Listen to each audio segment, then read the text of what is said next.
네, 지금부터 마지막 강연인 신국제해양질서와 대양진출, 남태평양 도서국 진출 전략을 시작하겠습니다. 발표자인 권문상 박사님은 적도해양포럼 공동회장이시며 한국해양과학기술원의 책임연구원이셨습니다. 박사님, 발표 시작 부탁드립니다. 예, 여러분 안녕하십니까? 방금 소개받은 권문상입니다. 저는 원래 전공이 국제해양법을 전공을 해서 우리 주변 해양의 해양 관할권 문제, 관리 문제, 예를 들어서 뭐 독도 문제라든지 이어도 문제, 한중, 한일 간의 해양 경계 협정 문제, 그리고 더 나아가서 대양 진출에 대한 업무를 한국해양과학기술원에 30여 년 근무하면서 수행을 해왔습니다. 그 중에 아마 오늘 발표를 하게 된 게 우리 이 한국원양산업협회 해수산협력센터에서 제가 그동안에 논문 쓴 거 보고 아마 섭외를 하셨던 모양인데요. 제가 2000년 5월 30일 날 마이크로네시아 축주에 한 남태평양 해양과학연구센터라는 남태평양의 그 해양과학 전진기지를 설치한 경력이 있습니다. 그래서 작년에 그 20주년을 맞이해서 우리가 또 새로운 발전의 전기를 마련한 바 있습니다. 제가 오늘 그 발표 드릴 제목은 신국제해양질서와 대양진출, 그 중에 남태평양 도서국 진출 전략이라고 썼습니다. 근데 여러분들 앞에서 오늘 발표에서 뭐 많은 이 외국 전문가들하고 또 우리 국내 그 로펌의 전문가들한테도 발표를 들으셨겠지만 사실은 남태평양에 관한 우리 대한민국의 그 연구 성과가 그렇게 많지 않고 그 깊이도 깊지 않습니다. 그동안 그렇게 연구를 많이 안 해왔다는 얘기죠. 그래서 제가 왜 이 말씀을 드리냐면 제 발표에도 그런 허술한 면이 있다. 특히 남태평양 관련해서는. 그리고 남태평양 도서국이 전체 14개 나라나 되기 때문에 제가 14개 나라를 다 그렇게 깊이 있게는 못했다는 것을 사전에 말씀을 드리고 시작을 하겠습니다. 오늘 말씀드릴 그 내용은 신국제해양질서의 형성과 동북아 해양 정세, 그리고 우리의 대양 정책, 그리고 남태평양 진출 전략, 그리고 우리 태평양 해양과학기지, 그리고 우리 여러분들에게 도움이 될 만한 국내 관련 자료, 그리고 적도해양포럼, 이런 식으로 말씀드리겠습니다. 우선 신국제해양질서 형성에 대해서는 제2차 세계대전 이후에 신국제정치질서의 하나로 신국제해양질서가 형성되었습니다. 1945년 종전 이후에 여러 그 신생 독립국이 국제사회에 진입하면서 그동안에 선진국 위주로 해양에 관한 조사, 그리고 이 발굴, 그리고 자원개발, 이런 것들이 이루어져 왔다. 그래서 이 신생 독립국 위주로 이 해양에 대한 질서를 재편하는 그 목소리가 높아졌습니다. 그래서 1958년도에 제1차 유엔 해양법 회의가 개최되고 제2차 유엔 해양법 회의가 1960년도에 개최되었는데 그렇게 큰 성과는 없었습니다. 그러다가 1945년도에 아이러니하게도 미국의 트루먼 대통령이 미국 주변에 200캐리라는 넓은 이 대륙봉, 말하자면 바다의 해저를 미국의 영역으로 선포를 하는 선언이, 트루먼 선언이 있었습니다. 그래서 여기에 따라서 이 신생 독립국들이 자국의 연안에도 200캐리 어업 수역이라든지 200캐리 배타적 경제 수역, 심지어는 200캐리 영해까지 선언하는 그런 그 국제 조류가 형성되었습니다.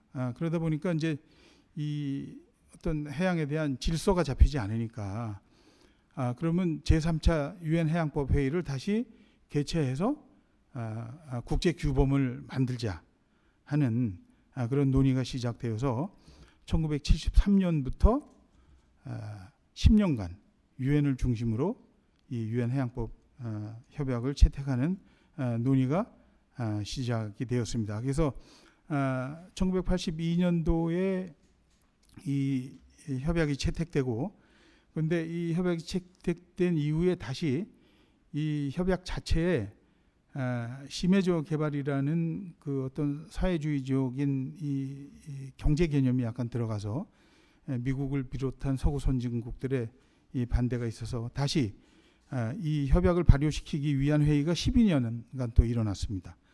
그래서 궁극적으로는 94년도에 이 협약이 발효가 됐는데, 서문을 비롯한 320개 조문, 그리고 9개 부속서, 2개의 의정서와 2개 이행 협정이라는 아주 방대한 해양의 헌법전이라고 할 만한 규범이 형성되었습니다. 근데 이 규범의 성격을 한마디로 말하자면 연안국에게는 넓은 관할권을 인정해주고 상대적으로 공해가 좁아졌다. 그리고 심지어는 어업을 비롯한 광물자원 개발, 이런 측면에서 공해 자유의 개념이 공익의 목적으로 인해서 규제받을 수 있다 하는 것이 주요 내용입니다. 그런데 이 연안국의 넓은 관할권을 주는 대표적인 제도가 EEG, 배타적 경제수역이라고 하는 제도인데, 이것이 왜 중요하냐면 전 세계 연안국이 200캐리 배타적 경제수역을 모두 선포를 하면 전 세계 해양의 약 3분의 1 정도가 포함이 됩니다. 근데 이 3분의 1 안에 주요 어장의 90%, 그리고 대륙붕 석유 매장량의 90%가 여기에 편입이 되기 때문에 각국이 전부 치열한 각축전을 벌이고 있는 것입니다. 여러분들이 보시고 계신 이 지도에 약간 남색으로 보이는 푸른 지역이 전부 배타적 경제수역에 포함되는 구역입니다. 이러한 국제 정세에 따라서 그러면 우리 주변 국가들도 모두 이러한 그 관할권 확보 경쟁에 뛰어들게 되었는데, 이 관할권과 관련되는 것이 청색 경제입니다. 일반적으로 블루 이코노미라고 그러면 경제적으로 여러 개념으로 쓰이기도 하지만은 이 OECD의 개념으로 봤을 때 블루 이코노미라는 것은 이 주권의 영향이 덜 미치는 우주라든지 해양, 그리고 남극 북극 같은 극지를 대상으로 해서 고도의 기술력, 그러니까 우주 같으면 발사체의 기술이라든지 해양 같으면 유인 잠수정 기술, 그리고 극지 같으면은 쇄빙선 기술 등 이런 것을 기반으로 해서 고차원의 과학기술 외교 역량이 수반된 하드파워 확장 전력을 통한 경제 전략을 블루 이코노미라고 합니다. 그 중에 가장 우리가 접근하기 쉽고 또 넓은 구역이 해양이죠. 그래서 우리 주변 국가 중에 중국은 1대1로라는 팽창 전략으로 해서 특히 해상 실크로드 일로를 통해서 해양의 영향력을 확대하기 위해서 추진하고 있고, 여러분들 보시는 지금 그 파란 선, 이것이 바로 중국의 일로 정책입니다. 그리고 이러한 그 경제 정치 전략을 추진하기 위해서 군사적으로도 그 일로를 따라서 항만을 개발하고 항만 배후지를 경제 영역으로 확장하고, 그리고 그 항만을 에다가 군함을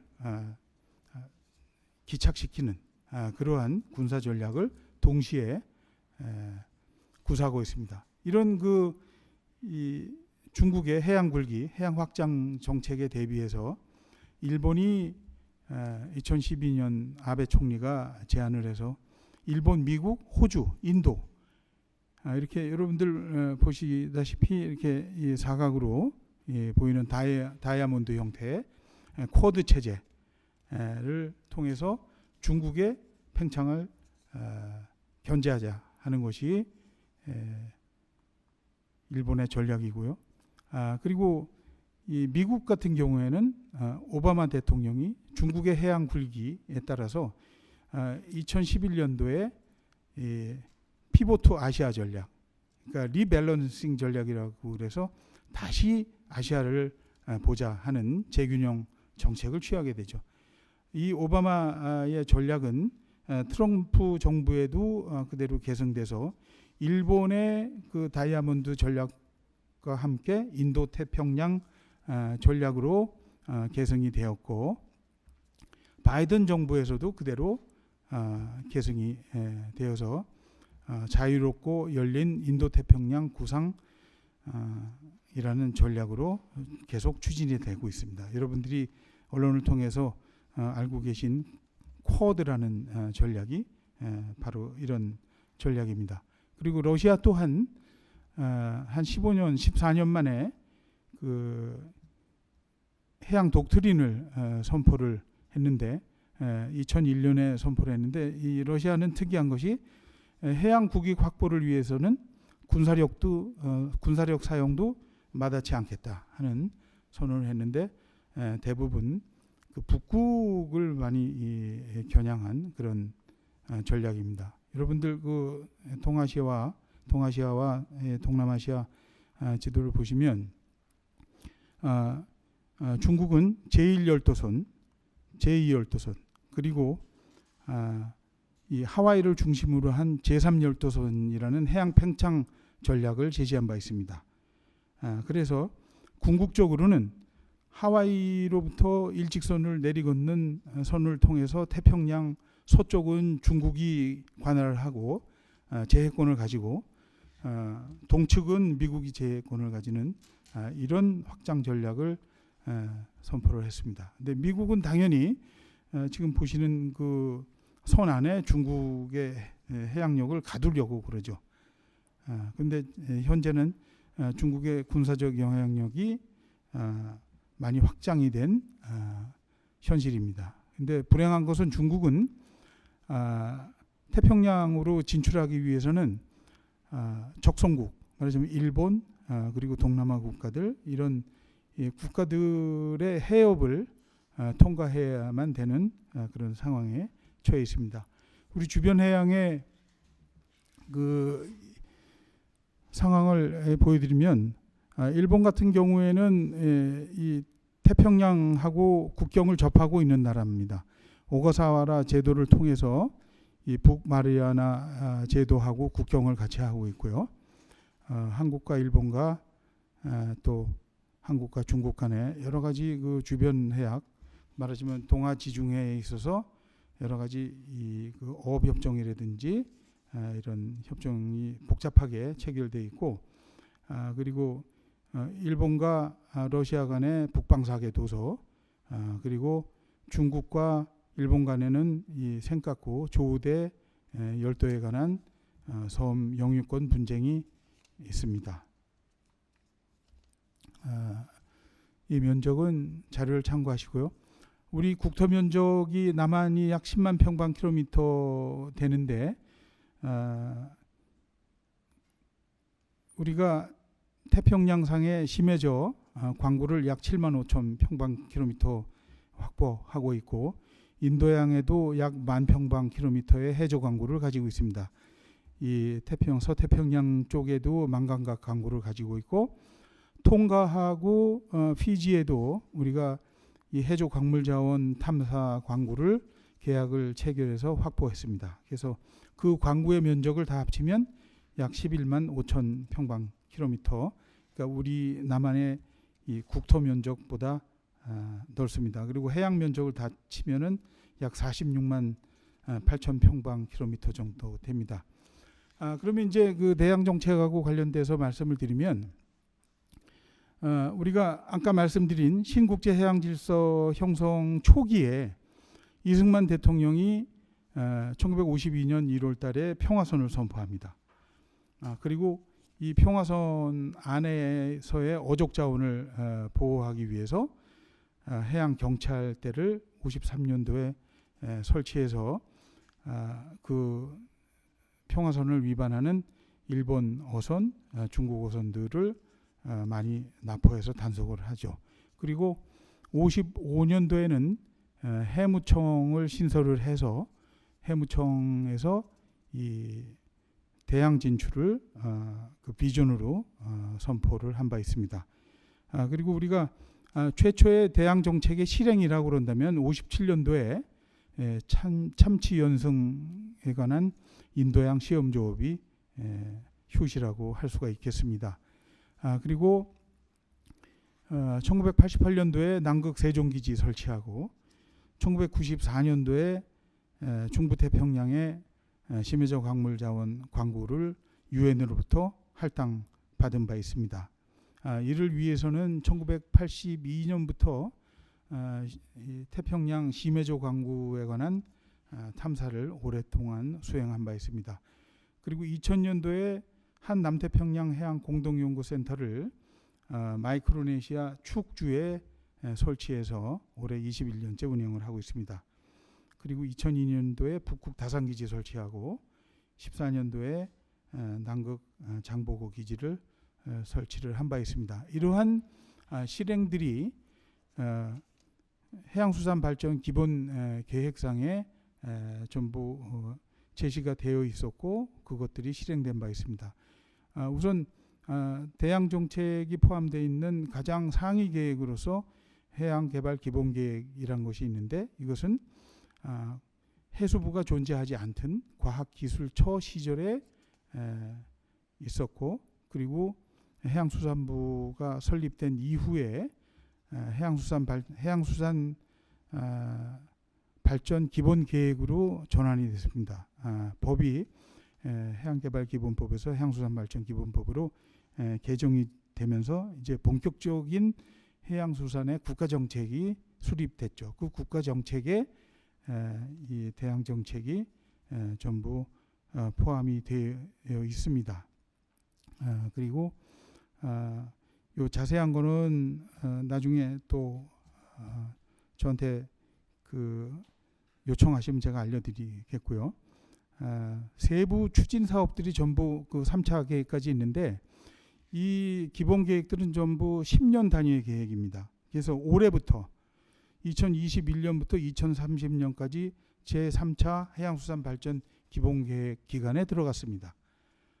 그래서 이 내용들을 보면 3차 계획에는 146개 세부 과제가 있는데 그 중에 19개가 대양 정책에 관련된 과제를 포함하고 있다 이렇게 말씀드릴 수 있고요. 그러니까 최초에 수립된 1996년 해양개발 기본 계획에서는 21세기 신국제 해양질서에 대응하고 해양력 강화를 통한 해양강국 도약 선언 그리고 그 계획에 제가 아까 말씀드린 한 남태평양 해양과학기지 설치 그리고 한 인도네시아 해양과학 공동연구센터 설치가 제시되어 있었습니다.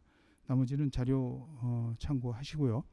그리고 대양 정책 중에 지금 현재 또 가동되고 있는 국가 단위 정책이 신남방 정책입니다. 문재인 정부 들어서면서 제시된 외교 정책으로서 신남방 정책, 신북방 정책이 있는데 이 신남방 정책은 3P라고 해서 뭐 사람, 상생, 번영, 평화 이것을 비전으로 보고 있죠. 그리고 이게 왜 신남방 정책이냐면 그동안에 우리의 그 대외 정책들이 교역 확대만을 목적으로 했었는데 이제는 그런 곳에서 벗어나서 서로 문화적인 동질감 내지는 공감대를 형성하는 그런 교류의 인프라를 먼저 조성하겠다 하는 개념이고요.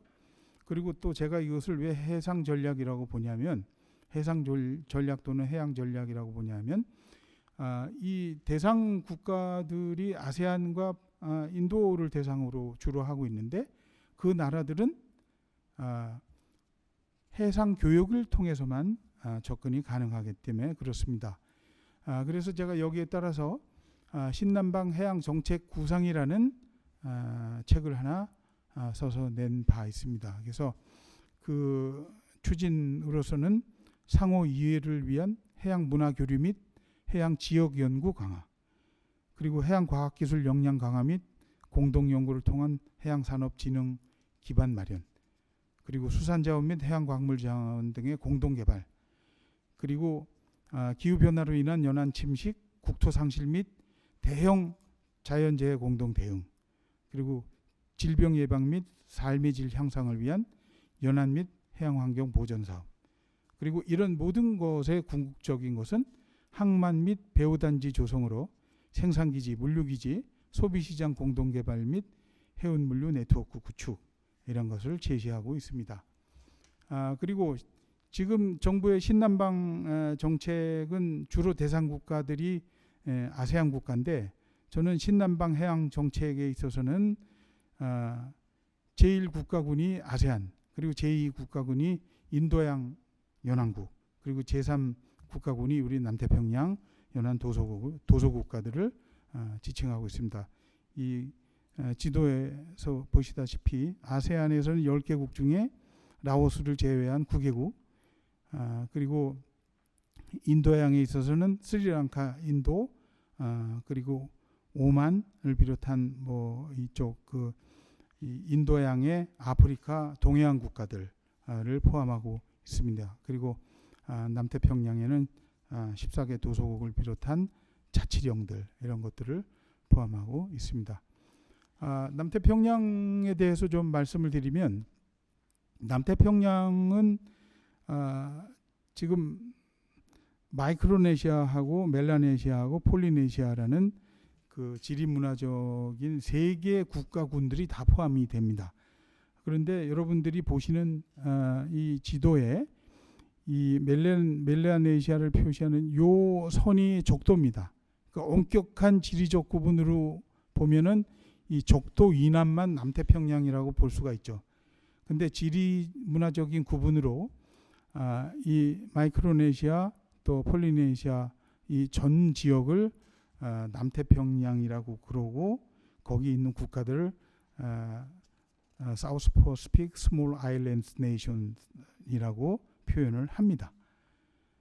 그리고 이 보시는 바와 같이 14개 국가들이 독립국이 있는데 대부분이 해양이고 국토는 굉장히 좁습니다. 여러분들 섬 하나만 대양상에 가지면 우리나라가 가지고 있는 해양 면적보다도 넓은 해양 면적을 갖게 되는 그런 이 유엔 해양법 협약의 규정이 있습니다. 그리고 그 남태평양 도서국의 지리적 특성을 보면은 국토가 이 광대한 해역에 이렇게 산재해 있습니다. 그리고 이 좁은 토지, 그나마 좀 살기 좋은 수도에 인구가 집중해 있고, 그리고 폐기물이 그 도처에 널려 있어요. 여러분 남태평양 가면은 굉장히 아름다울 것 같고 그럴 것 같은데, 가는 데마다 이 쓰레기가 아주 천지입니다. 그리고 식수 문제가 아주 심각하고, 그리고 이 국내 시장 규모가 굉장히 작죠. 그래서 규모의 경제가 작동하기 힘듭니다. 그리고 국제 시장과 원거리에 있다. 그래서 식료품이나 연료 수입에 차질이 많이 생길 수도 있고, 또 이 수출 산업을 발전시키기가 곤란하다. 그리고 해양성이다. 그래서 자연재해에 굉장히 취약하다. 그래서 해운이나 항공 인프라가 라이프라인이다. 이렇게 되고, 우리가 대부분 남태평양 도서국의 이미지를 보는 그 한가롭고 평화로운 상하의 섬 낙원이라는, 그리고 이 해산물 채취해 먹고 코코넛이나 뭐 바나나 먹고 그러면 될 텐데, 근데 기아가 종종 발생합니다. 그리고 가장 큰 게 기후 변화의 최대 피해지. 그렇죠? 근데 이 낙원이라는 개념은 어려운 환경이 있고, 여하튼 우리가 생각한 거하고 많이 다르다. 그리고 요거는 이제 자료를 참고하십시오.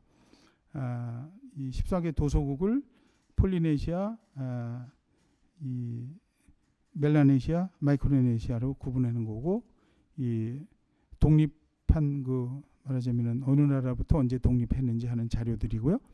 그리고 보면은 이 남태평양 도서국들이 대부분 여러분들이 많이 관심을 가지는 사안하고 관련해서 외국인 투자 관련 법령들을 대부분 가지고 있어요. 한두 개 나라만 제외하고는 외국인 투자 관련 법령을 가지고 있고, 또 이 관심을 많이 가지시는 이 파푸아 뉴기니 개요는 아마 앞에서도 말씀을 많이 드린 것 같고, 이 특히 파푸아 뉴기니는 이 파푸아는 곱슬머리라는 의미고, 이 사람들이 전부 이 머리가 이렇게 곱슬곱슬한 머리고, 그리고 뉴기니는 아프리카 기니 해안의 주민하고 유사하다고 그래서 파푸아 뉴기니다 이렇게 한 것 같고요. 적도 이남에 위치하고 있고 우리나라하고 1시간 시차가 나서 거의 뭐 시차는 없다고 보시면 될 것 같고요. 나머지는 아마 다 잘 아실 것 같고, 저희가 2015년에 2015년에 보고서를 하나 낸 게 있는데, 요거 한 2년 정도 연구를 해서 냈는데, 그때 저희가 남태평양 도서국들이 어떤 투자들이 진행이 되었었나, 그것을 봤을 때 우리 기업과 자본이 어떤 분야를 진출하면 좋겠는가 하는 것을 미국의 컨설팅 회사하고 연구를 한 적이 있습니다. 그때 파푸아 뉴기니는 민주주의 정치 시스템이 비교적 안정되어 있다. 그래서 투자자들이 증가하고 있다. 그리고 투자할 만하다. 92년도에 이제 투자진흥법을 제정을 해서 적극적으로 외자를 유치해서 하려고 하고 있고, 그리고 해외 기업이 부당하게 이용당하는 경우나 계약이 불공정하게 파기되는 경우, 또 국내 기업에 비해 차별 대우를 받는 경우들을 법 37조에서 보호를 하고 있다 하는 그런 내용이 있고요.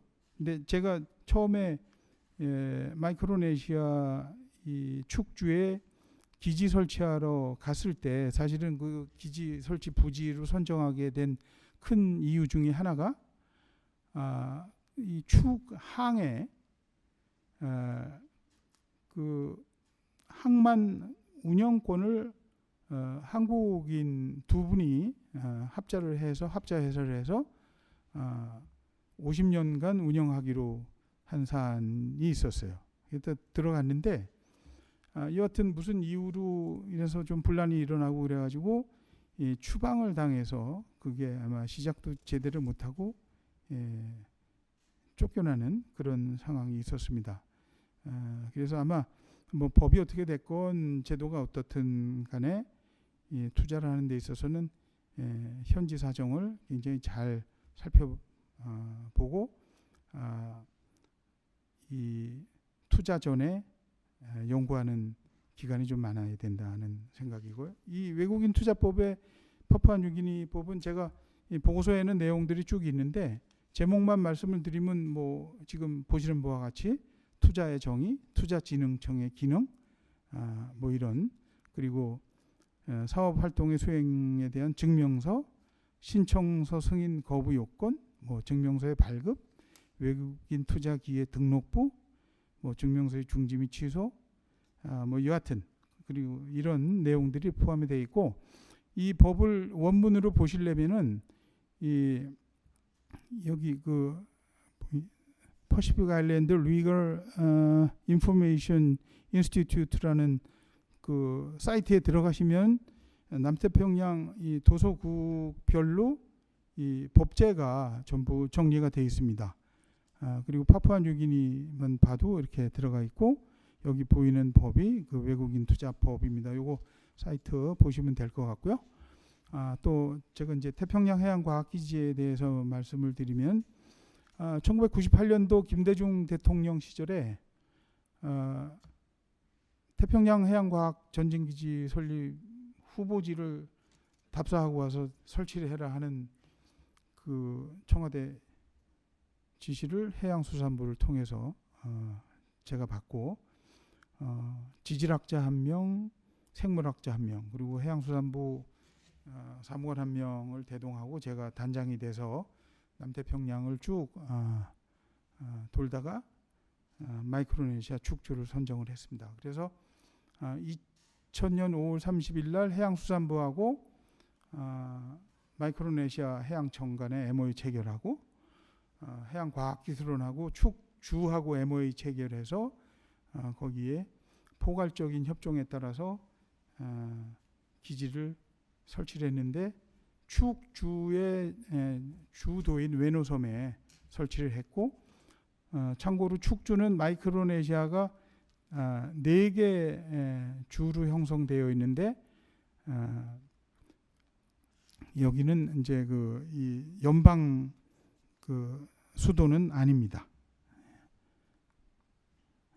그리고 이 기지는 남태평양 도서국 진출을 위한 인문사회적 지식정보 인프라 구축하고 그리고 남태평양 해양과학기술 분야의 세계 최고 인프라를 구축을 하고 또 우리나라의 선진 해양과학기술을 통한 도서국의 당면 현안 문제 진단 및 처방 그리고 한국의 기술, 자본과 고급 인력 진출을 통한 경제적 유대관계 강화를 목적으로 해서 활동을 하고 있었습니다.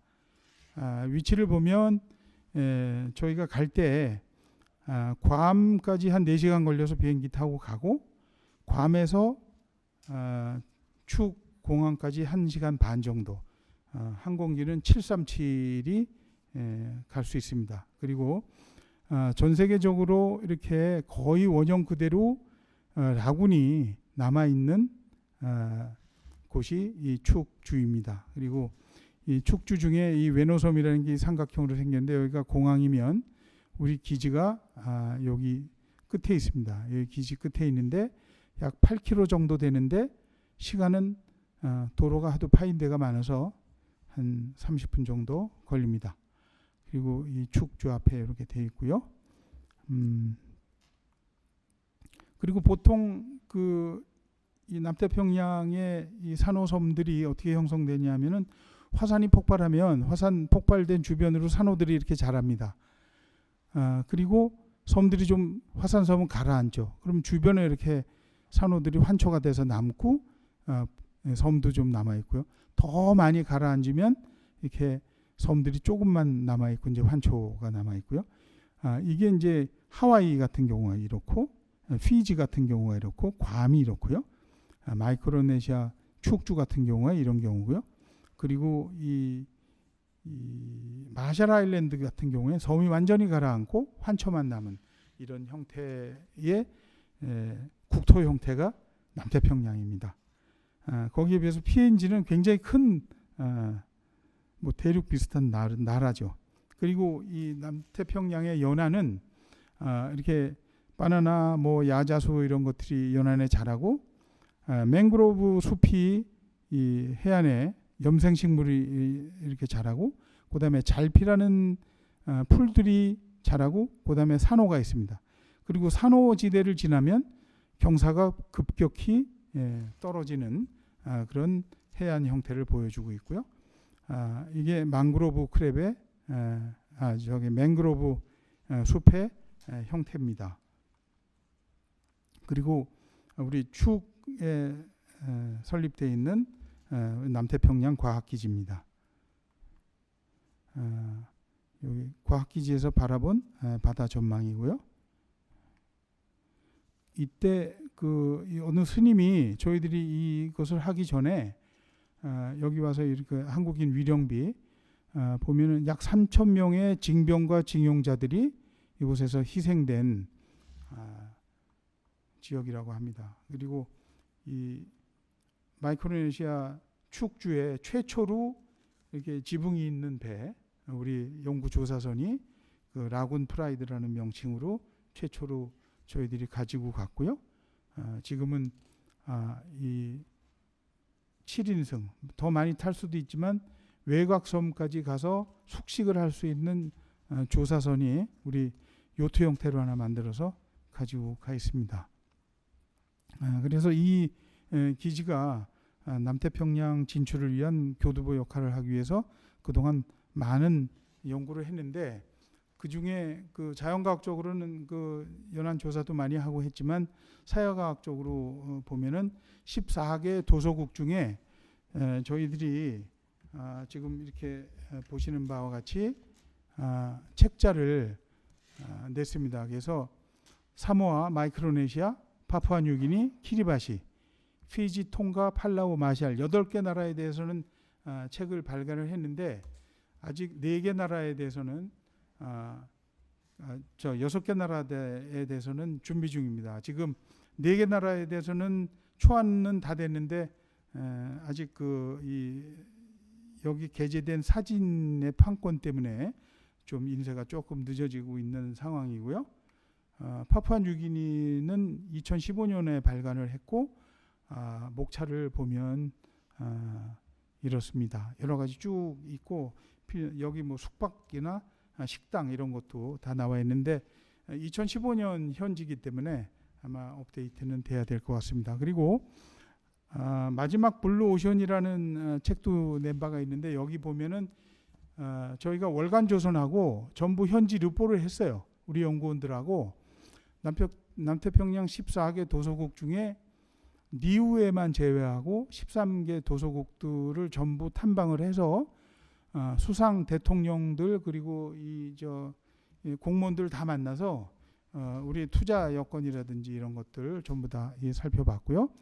아까 제가 말씀드린 2015년도의 보고서가 개발도상 연안 소도서국 해양개발 인프라 구축 연구 그래가지고 페이지가 거의 한 800페이지 정도 되는 보고서를 발간을 했고, 여기에 사회과학 분야도 다 포함이 돼서 저희들이 수록된 바 있는데, 2015년 거라서 제가 내용을 오늘 발표를 못했습니다. 왜냐하면 많이 상황이 바뀌었을 테니까요. 그리고 또 하나가 적도태평양 도서국 법령집을 발간을 했는데, 요거는 앞에 간단한 분석과 영문 법령 원본, 근데 아쉽게도 1편밖에 못 냈는데 이게 해양 관련 법령만 냈습니다. 그리고 신남방 해양정책에 관한 보고서를 낸 바 있고요. 그 다음에 2012년에 설립된 그 적도해양포럼이란 걸 잠시 소개를 드리면, 한국해양과학기술원에서 2012년에 설립을 해서 쭉 운영이 됐던 건데, 설립 목적이 적도해양 소도수 국가의 상생 협력을 위한 방안을 모색을 하고, 이 대양 진출 정책을 추진하고, 산업계, 학계, 연구계 그리고 정부의 여론 주도층과의 지식 정보 공유를 통한 국민적 공감대 형성을 위해서 설립을 해서 쭉 운영이 되어 왔습니다. 그리고 여기는 제가 등기상 대표이긴 하지만 전 해양수산부 장관을 하신 김성진 장관님, 그리고 현 해양과학기술원 원장, 현 해양과학기술원 원장도 당연직으로 회장으로 이렇게 3인이 공동회장으로 운영을 하고 있고요. 그리고 이 하부 조직으로서 해양수산 ODA 네트워크라는 것도 해서 해양수산 분야의 ODA 사업의 체계적 추진을 위한 전문적인 역할을 하고 있습니다. 그래서 여기 안내문이 있죠. 여러분들 여기 많이 가입을 하시면은 여러분들에게 의견도 듣고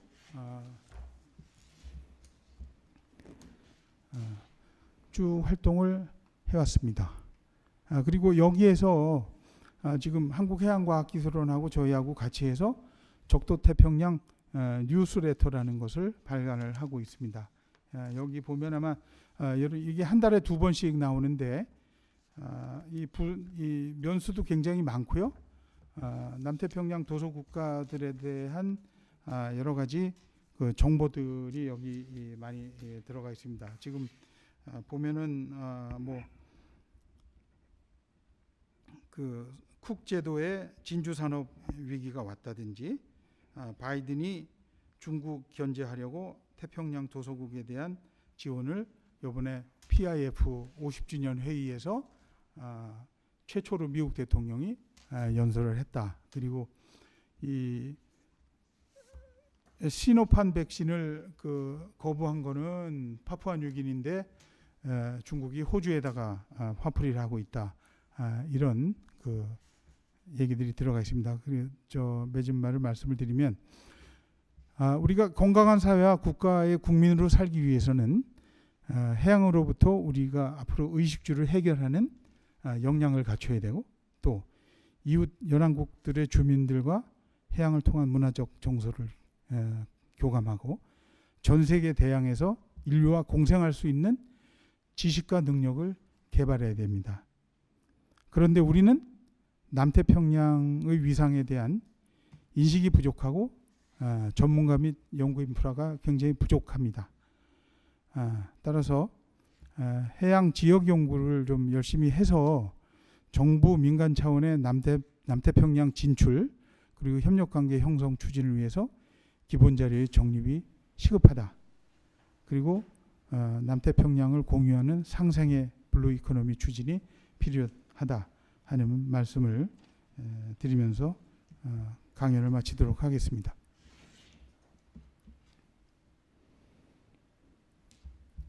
네, 광화문까지 방문하여 유용한 정보를 제공하여 주신 권문상 박사님께 감사드립니다. Q&A 시간을 위해 질문이 있으신 분들은 현장과 온라인 채팅을 통해 질문을 자유롭게 남겨주시기 바랍니다. 박사님께서 질문이 나올 내용까지 굉장히 상세하게 강연을 해주신 것 같습니다. 혹시 컨퍼런스 이후에 추가로 질문이 발생을 한다면 해외수산협력센터로 메일을 주시기 바랍니다. 저희 센터에서 질문 내용을 강연자분들께 직접 전달해 드리도록 하겠습니다. 네, 혹시 현장에서 네, 센터장님 잠시 마이크 전달해 드리겠습니다.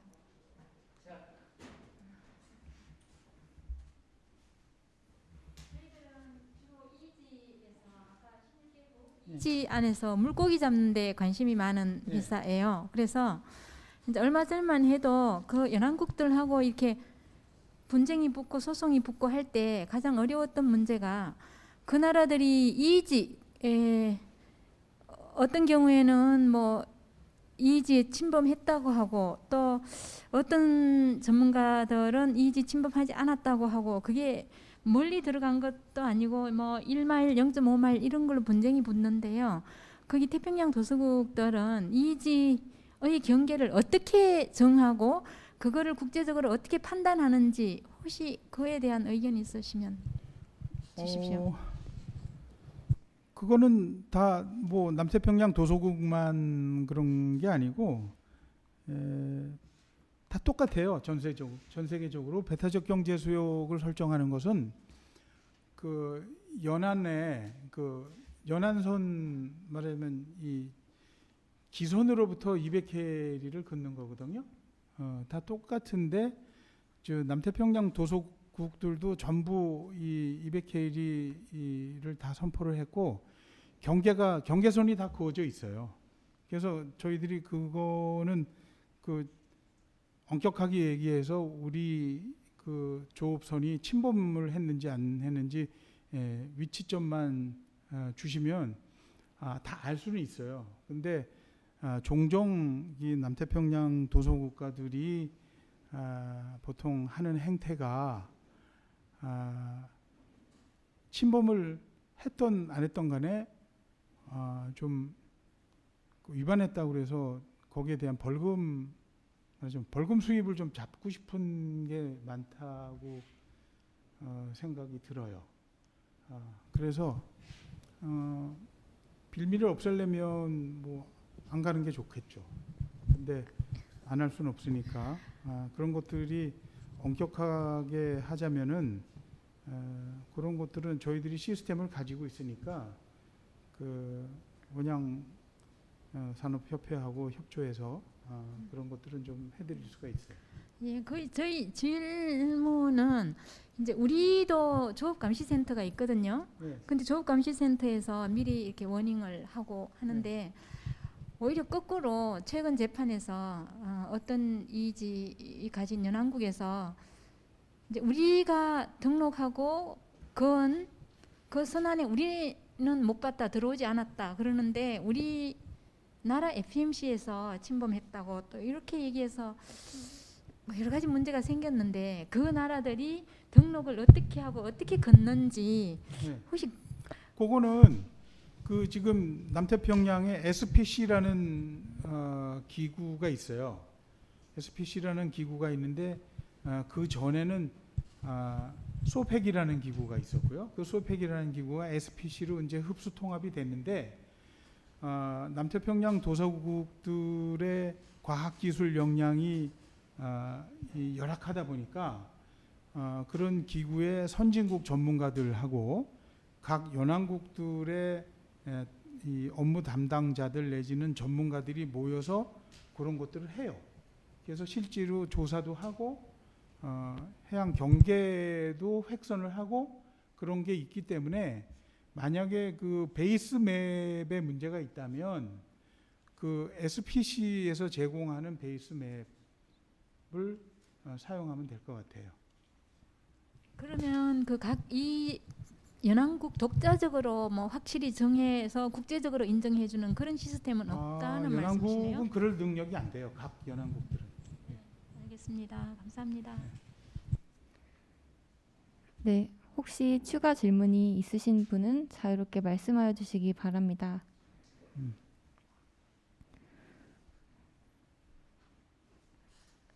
네, 그러면 이상으로 PNG 및 태평양 도서국 투자 설명회를 종료하겠습니다. 참석해주신 모든 분들과 강연을 위해 수고해주신 전문가분들께 다시 한번 진심으로 감사드립니다.